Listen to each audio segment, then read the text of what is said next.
साथियों, एनटीआर गारू ने विकसित आंध्र प्रदेश का सपना देखा था। हमें मिलकर अमरावती को, आंध्र प्रदेश को विकसित भारत का ग्रोथ इंजन बनाना है। हमें एनटीआर गारू का सपना पूरा करना है।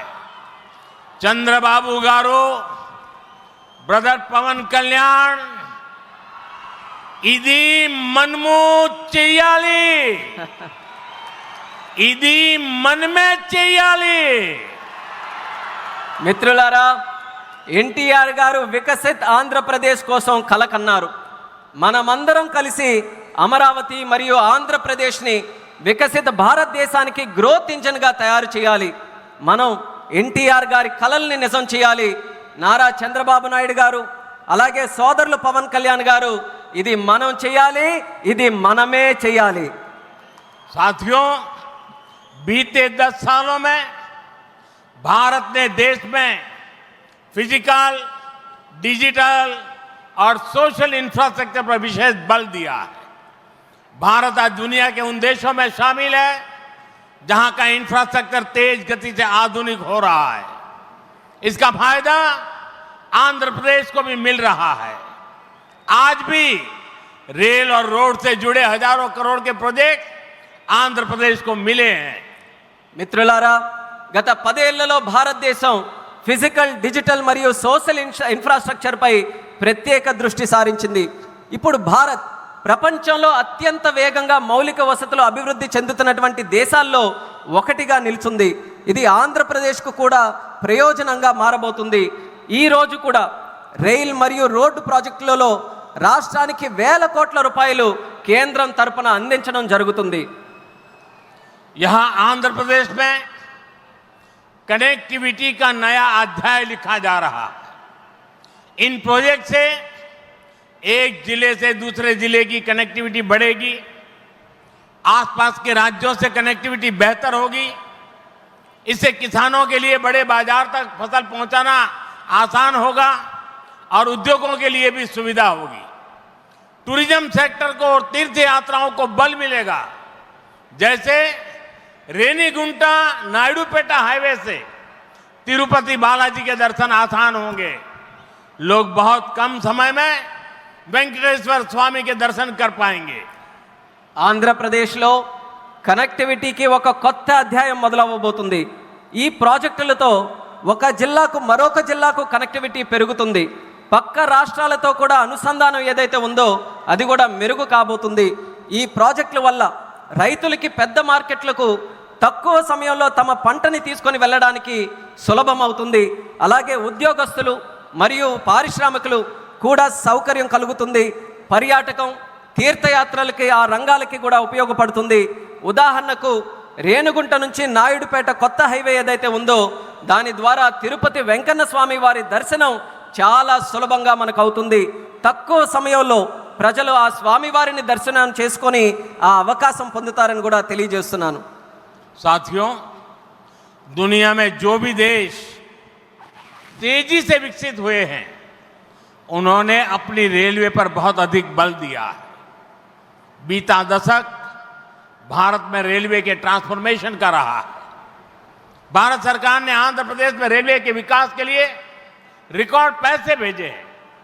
वर्ष 2009 से 2014 तक आंध्र प्रदेश और तेलंगाना के लिए रेलवे का कुल बजट 900 करोड़ रुपए से भी कम था, जबकि आज सिर्फ आंध्र का ही रेल बजट 9000 करोड़ रुपए से ज्यादा का है, यानी करीब 10 गुना से ज्यादा की बढ़ोतरी हुई है।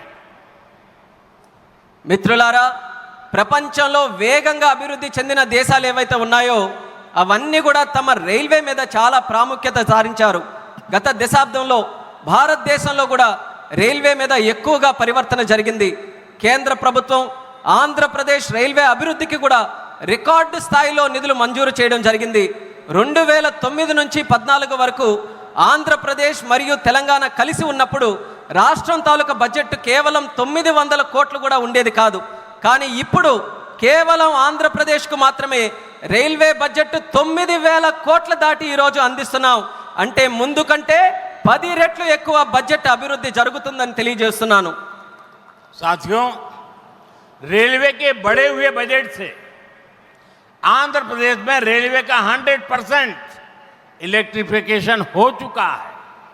यहां 8 जोड़ी आधुनिक वंदे भारत ट्रेनें चल रही है. साथ ही आधुनिक सुविधाओं वाली अमृत भारत ट्रेन भी आंध्र प्रदेश से होकर गुजरती है.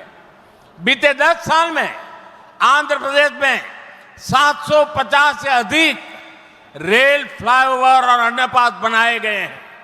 इसके अलावा आंध्र प्रदेश के 70 से ज्यादा रेलवे स्टेशनों को अमृत भारत स्टेशन योजना के तहत विकसित किया जा रहा है.